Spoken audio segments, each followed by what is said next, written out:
وَإِذْ قَتَلْتُمْ نَفْسًا فَادَّارَأْتُمْ فِيهَا وَاللَّهُ مُخْرِجٌ مَا كُنْتُمْ تَكْتُمُونَ۔ اور تمہیں یاد ہے وہ واقعہ جب تم نے ایک شخص کی جان لی تھی، پھر جب قاتل کی تلاش شروع ہوئی تو تم اس کے بارے میں باہم دست و گریباں ہو گئے اور ایک دوسرے کو اس کے قتل کا ذمہ دار ٹھہرا کر بلا تحقیق الزام تراشی میں لگ گئے، اور تب اللہ نے فیصلہ کیا کہ ان حقائق سے پردہ اٹھائے جن کو تم اہل دنیا سے پوشیدہ رکھے ہوئے ہو، اور یہی اس کی منشا تھی کہ جو سچ ہے اسے سرعام ظاہر کر دے۔ فَقُلْنَا اضْرِبُوهُ بِبَعْضِهَا كَذَلِكَ يُحْيِي اللَّهُ الْمَوْتَى وَيُرِيكُمْ آيَاتِهِ لَعَلَّكُمْ تَعْقِلُونَ۔ اس وقت ہم نے چاہا کہ ہماری قدرت کا اظہار ہو اور گاؤ پرستی کی حوصلہ شکنی بھی، تو یہ حکم صادر فرمایا کہ وہ گائے جو ذبح کی گئی ہے اس کے گوشت کے کسی ٹکڑے سے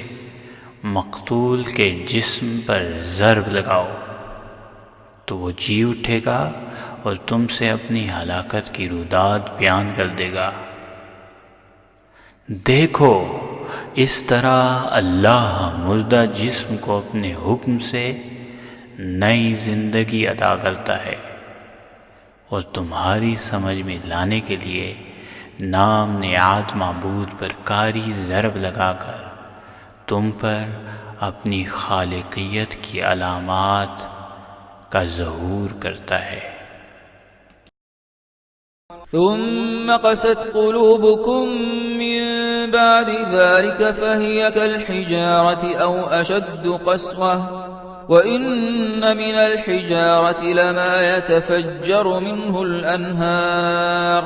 وإن منها لما يشقق فيخرج منه الماء وإن منها لما يهبط من خشية الله وما الله بغافل عما تعملون۔ مگر ہماری قدرت کی نشانیاں دیکھنے کے بعد تمہارے دل میں کوئی نرم گوشہ پیدا ہونا درکنار بلکہ اور بھی سخت ہو گئے، گویا ایسے شقی القلب ٹھہرے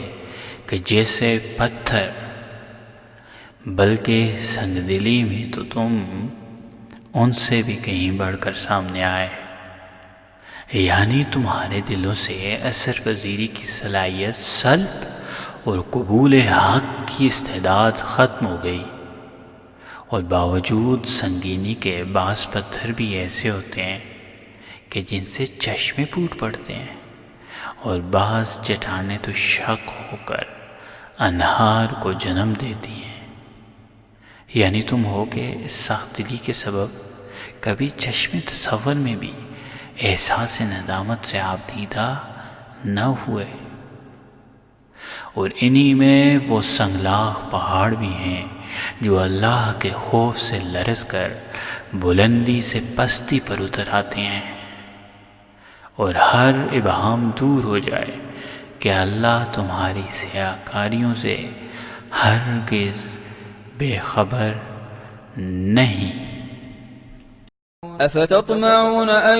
يؤمنوا لكم وقد كان فريق منهم يسمعون كلام الله ثم يحرفونه من بعد ما عقلوه وهم يعلمون۔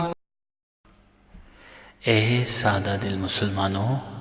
اب کیا تم صدیوں کے بگڑے ان سنگ دل لوگوں سے یہ لمبی چوڑی توقعات وابستہ کیے ہوئے ہو کہ یہ تمہاری دعوت پر لبیک کہہ کر صاحب ایمان ہو جائیں گے، یعنی حق کو تسلیم کر لیں گے،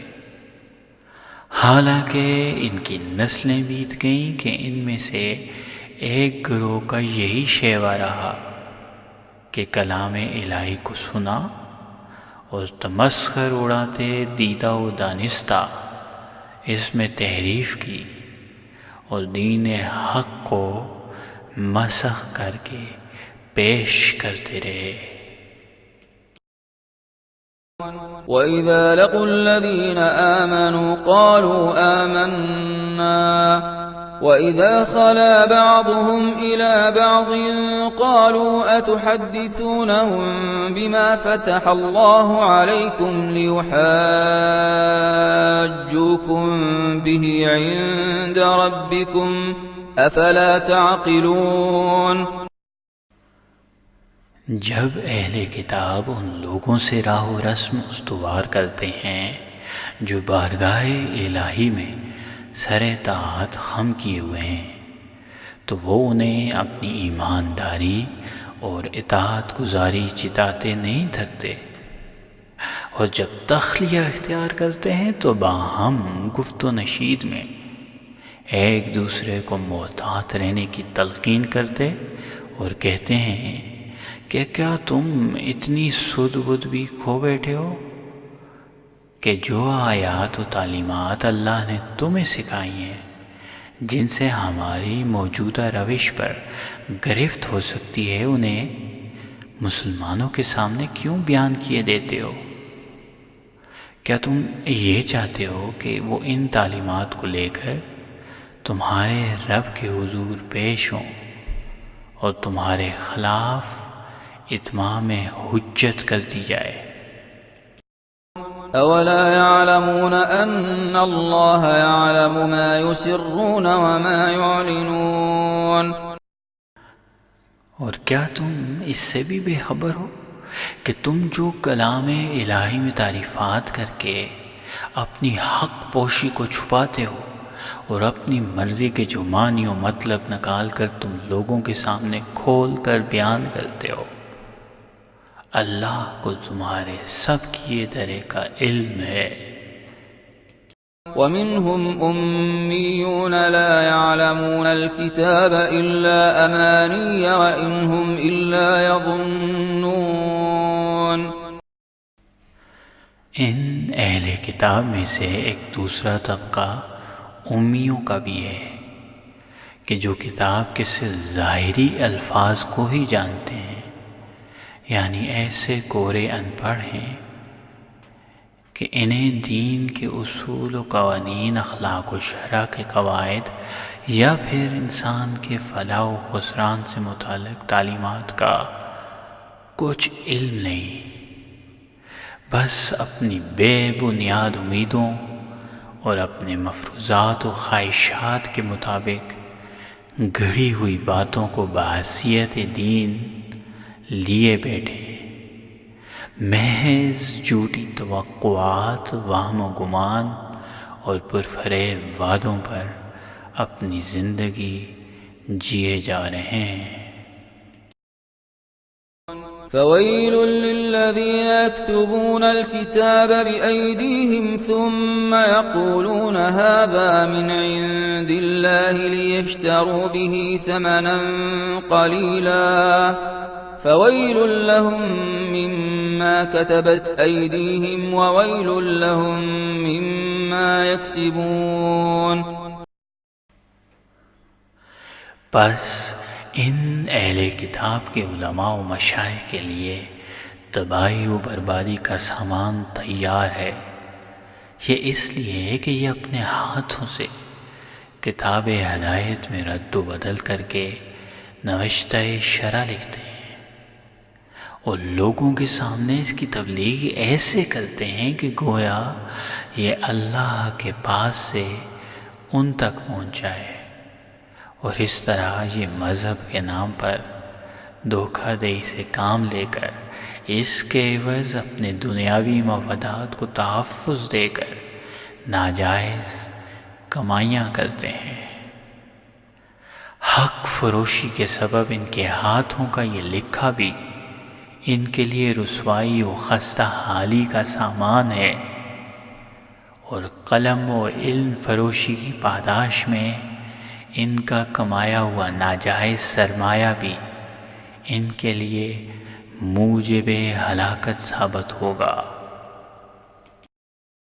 وَقَالُوا لَن تمسنا النار إلا أياما معدودة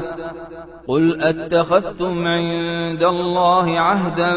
فلن يخلف الله عهده أم تقولون على الله ما لا تعلمون۔ اور یہودی بڑے فخر سے بیان کرتے ہیں کہ چونکہ انہوں نے صرف 40 دن گو پرستی میں گزارے سو انہیں آتش جہنم بصورت سزا گنتی کے چند روز کے سوا چھو ہی نہ سکے گی۔ ان سے پوچھو کیا تم نے اللہ کی طرف سے کوئی عہد لے رکھا ہے؟ یعنی نجات کا کوئی پروانہ تمہارے نام جاری ہوا ہے کہ تمہیں پورا یقین ہے کہ اللہ اس کی خلاف ورزی نہیں کرے گا؟ ہرگز نہیں، ایسا ہو بھی کیسے سکتا ہے جب کہ تم اللہ کے ذمے ایسی باتیں اور روایتیں گھڑ لیتے ہو جن کا تمہیں مطلق علم نہیں ہوتا۔ بلى من كسب سيئة وأحاطت به خطيئته فأولئك أصحاب النار هم فيها خالدون۔ سن رکھو، جس شخص کی کل کمائی میں برائیاں ہی برائیاں ہوں گی، یعنی اس کی ساری زندگی سیاہ کاریوں میں گزر گئی اور نافرمانیوں نے اس کا ایسا گھیراؤ کیا کہ اسے معصیت پرستی سے فرصت نصیب نہ ہوئی، تو ایسے ہی لوگ آگ کا ایندھن ہے جس کے عذاب میں وہ ہمیشہ گرفتار رہیں گے۔ والذين آمنوا وعملوا الصالحات أولئك أصحاب الجنة هم فيها خالدون۔ اور جو لوگ حلقہ ایمانداری سے تعلق رکھتے ہیں اور اعمال صالح کی انجام دہی میں ذرا سی کوتاہی برداشت نہیں کرتے، یہی تو وہ لوگ ہیں جو بہشت کے باسی ہیں، جہاں وہ ابد الآباد رہیں گے۔